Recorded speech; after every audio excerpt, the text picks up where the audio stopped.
Shalom. Call hello Yahweh Bashem Abishai, Bashem Bakakadash. Double honors be unto the apostles and the elders. Salutations to all my fellow laborers doing this work in truth and sincerity, risking their lives and their freedom to do so now more so than ever. To the confusion of faith, joined us through our ranks.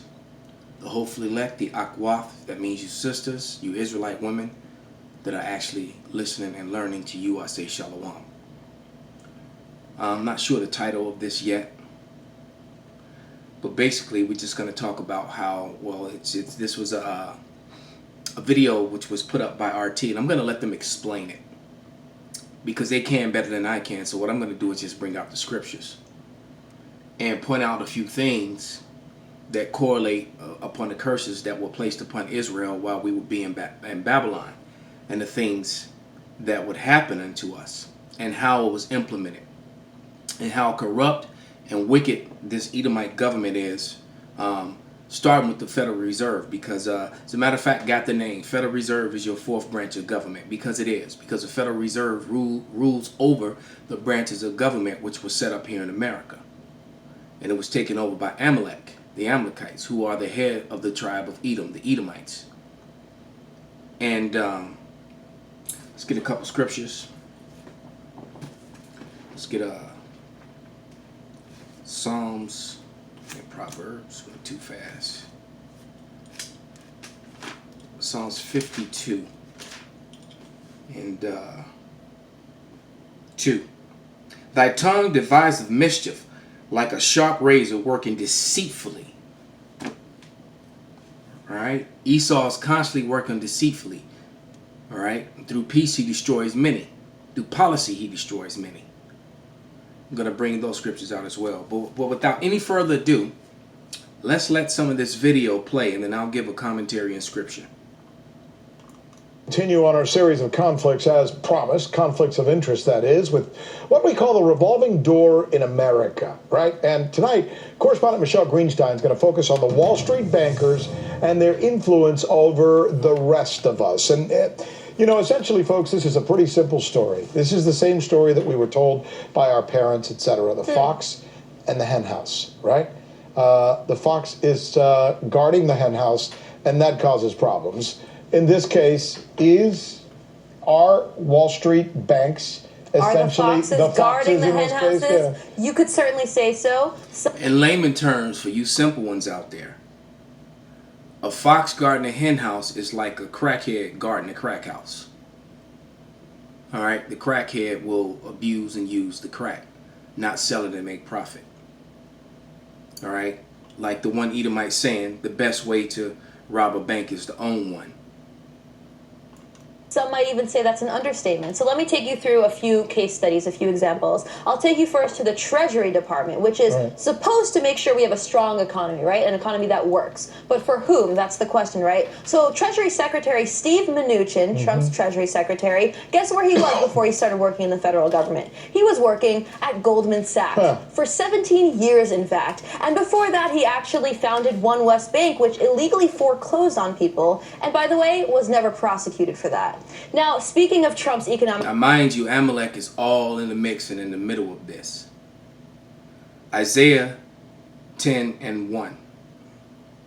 And it reads, "Woe unto them that decree unrighteous decrees, and write grievousness which they have prescribed, to turn aside the needy from judgment, and take away the right from the poor of my people, that widows may be their prey, and that they may rob the fatherless." And that is exactly what they do through their lending practices, through redlining, through the FHA, dealing on an Edomite-only basis for its first 40 years of operation, to racially profile Jake and not allow them to own property, to own businesses, to own banks, to give them loans. And when they did, they gave them to them at a ridiculously high interest, and they didn't give them loans that were protected through the banking system. They gave them contractual loans, and if they did anything wrong against the contract, they lost everything. And this is how, and these Edomites basically make policy within the government and control who's in the government. Just like that trickles down to the law enforcement and to the courts. because a lot of judgment is done through the banking system, through the courts. Who do you think set that all up? It all goes back to the banks. And guess what? The banks got their start from the slave trade. Wall Street started from the slave trade, from the selling of Negroes, Latinos, and Native Americans. All right, and remember, the slave trade started with the Northern Kingdom, so-called Latinos. They were the first. The transatlantic trade, slave trade started with them. For you people who don't know history, that's gonna open up your mouth and say something stupid. It started with them. All right, Slovakia.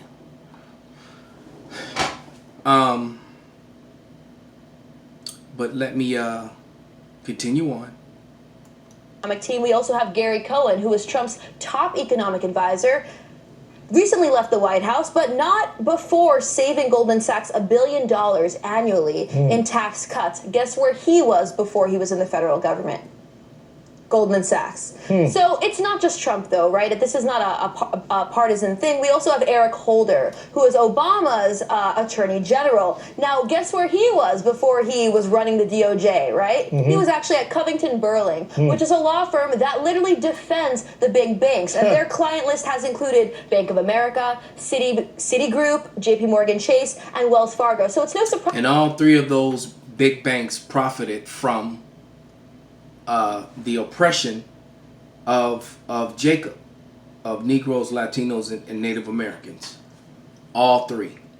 And they always get them a token sellout like this guy to do their dirty work for them. Matter of fact, let's get another scripture. This is Jeremiah 50.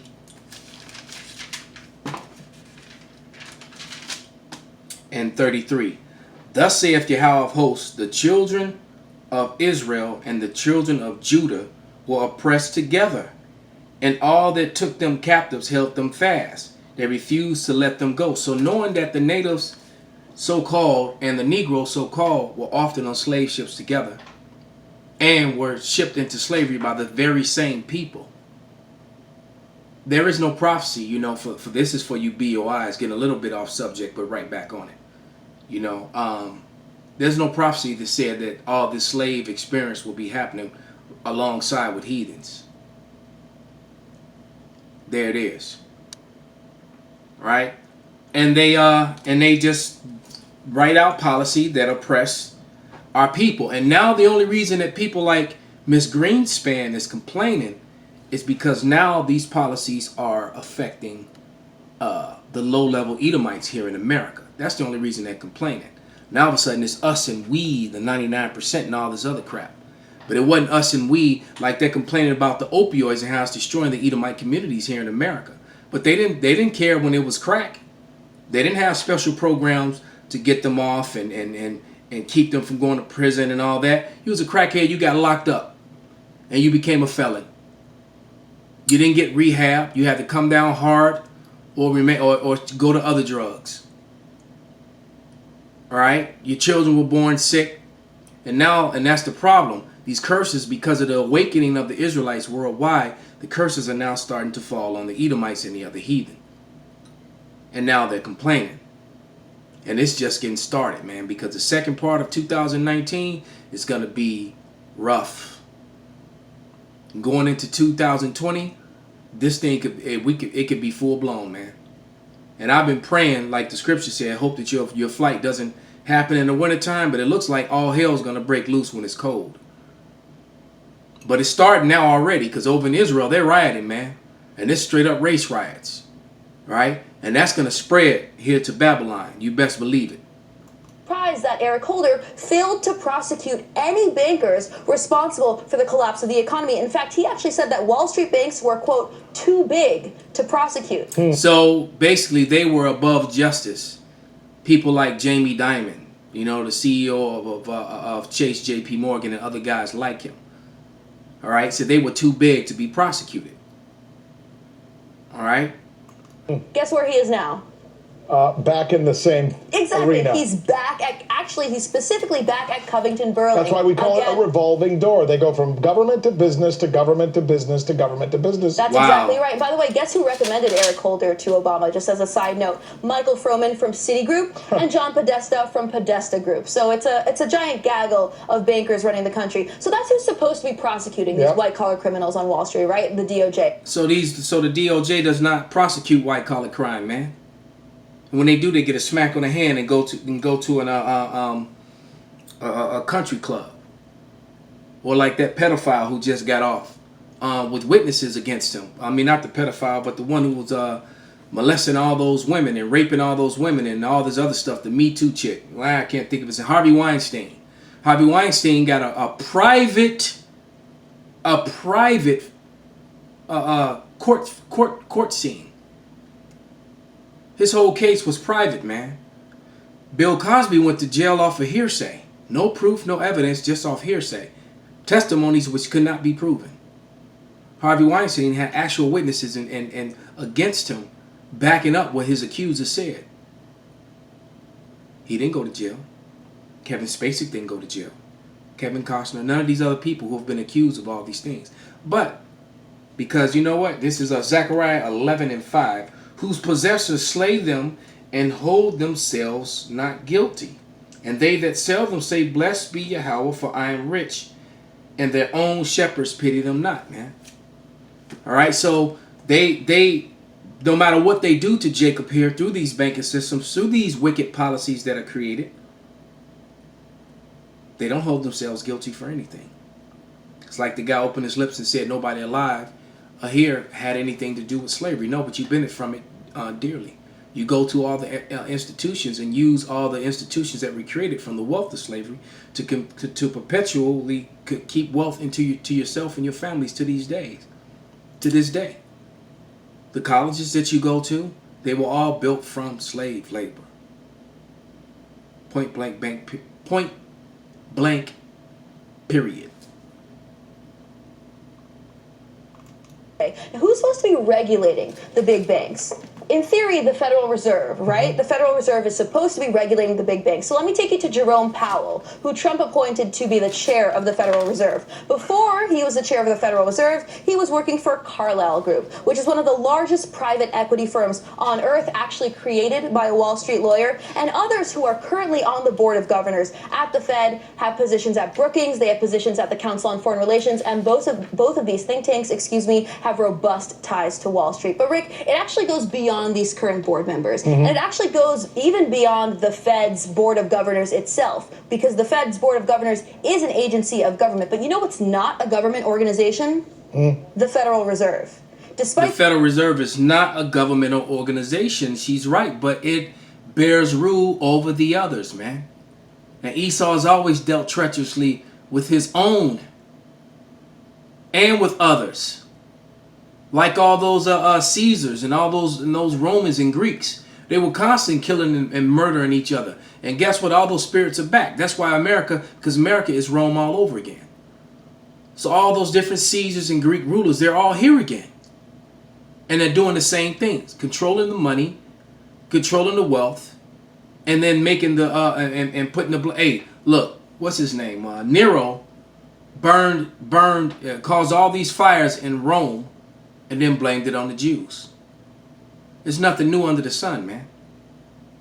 Right? Here's some evidence of it. This is 1 Maccabees 13:31. Now Tryphon, who was a Greek, dealt deceitfully with young King Antiochus and slew him, and reigned in his stead, and crowned himself king of Asia, and brought a great calamity upon the land. So this is nothing new, man. That's why we're on the brink of world war. And see, all these other nations are waking up to the antics and tactics of America, because that same corrupt system that they've used to rule over America, they're ruling over all they're ruling their with their constituents and their allies in the same way. And the allies are just, quite frankly, sick and tired of it, man.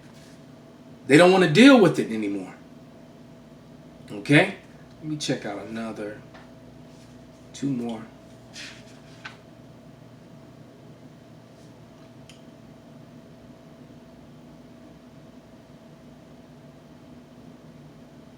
Yeah, this is First Maccabees 7 and 10. All right. Well, I'm gonna start at 9. This is Eric Holder. All right, the Department of Justice that work with Obama. Right, a sellout. Jake. It says First Maccabees 7, 9 and 10. And him he sent with that wicked Alchemius, whom he made high priest, and commanded that he should take vengeance of the children of Israel. So they departed and came with great power into the land of Judea, where they sent messengers to Judas and his brethren with peaceful words deceitfully. And that's the same thing that they do. Like when it said that they pity us not when they do wickedness to us in Zechariah 11 and 5. Let me read it again. This is Zechariah 11 and 5. Whose possessors slay them and hold themselves not guilty. That will be Esau. And sell them and say, blessed be the Lord, for I am rich. That will be Esau. And their own shepherds, that will be Alchemius, the chief priests. All right, pity them not. Why? Because they take payoffs from Esau Esau just deals deceitfully, man. And now his own people and the world is fed up with him. All right, that Satan is a house divided, man. Mark 3 and 25. Okay, they're a house divided and they're falling and they're being exposed. The misleading use of the word federal, it's actually privately owned. You see that? They use the word federal, but they have nothing to do with the federal government. And they send you these letters that are threatening, etc., etc. Your taxes are voluntary, man. You don't have to pay taxes. People who have earnings have to pay taxes. That's the law. Okay? And all you got to do is point out their own laws to them and they'll back off and leave you alone. But people get so scared over because they look at cases like what happened to what's his name, the actor dude that played Blade. Why can't I think of his name? Right, Wesley Snipes. They look at what happened to what was the country dude, Willie Nelson. You know what happened to Red Fox. Those guys had earnings. They were not employees. Wages. This in parentheses because wages is not taxable. That's the law. Wages are not taxable. Earnings are. So if you earnings would be like Jewels or Sears or Goodyear tires or something big like that. They have earnings. Some guy that goes and punches a clock, you know, and checks in to go to work or signs in to go to work and then leaves work and checks out. That's called wages. Wages is not taxable. All right. So they're actually, but who allows this to happen? The same system that's taxing you. Like she said, the fox is guarding the hen house. You can't have a crackhead guarding the crack house. Crack dealers would make no money. Not accountable to the United States government, and the legislation that created the Federal Reserve actually has these secret origins at this meeting on Jekyll Island. So let me tell you about that. We've got Nelson. So these are, by the way, these are private individuals, exactly, then, right? Who then manifest their power back into the government. That's right. I had this conversation earlier with the brother Nadazakia, man. Americans are so passive and just bend over and open their cheeks. All right, they're so docile and stupid. Oh, it's time to take my temperature again. No, dude, you're getting raped, idiot. People in other countries would be rioting if their banking systems and their government was doing to them what's done to Americans here in America. That's why they spray so many chemicals, to keep you docile and stupid. But that's only going to work for so long because that spirit of uprising is building here in America big time. Into this agency that's supposed to be regulating the big banks, but we're going to find out that they actually have ties to the bankers themselves. So a man named Nelson Aldrich, whose actually father-in-law was John D. Rockefeller, called this meeting of these financial interests. We had someone named Henry Davidson, partner at J.P. Morgan. We had someone named Frank Vanderlip, who was the president of what would become Citibank, who actually called this secret trip to Jekyll Island the conception of what eventually became the Federal Reserve System. So the banking system in which we all live was drafted by these banks themselves. So here they are drafting the legislation that created the Federal Reserve Act, which makes it possible called this secret trip to Jekyll Island the conception of what eventually became the Federal Reserve System. So the banking system in which we all live was drafted by these banks themselves. So here they are drafting the legislation that created the Federal Reserve Act, which makes it possible for bankers to regulate their own industry. It's absolutely insane. So It is. It's absolutely insane, man. And the other people would riot if they understood this. Even the Bush that died said something to the effect: if the people understood and knew what was going on, what had been done to them, they would be chasing them down, meaning the people, the government, and hanging them in the streets, man. There'd be a light pole with a president and a former president, and all the staff members, each one would have a light pole to themselves, man, if the people knew and understood. This is Daniel 8:25. All right, and it reads, "And through his policy also he shall cause craft to prosper in his hand, and he shall magnify himself in his heart, and by peace shall destroy many. He shall also stand up against the prince of princes, but he shall be broken without hand." Esau is being broken. He's going to have no power. Call halal Yahweh Bashim Abashai Bashim Wakar Wah above the ball.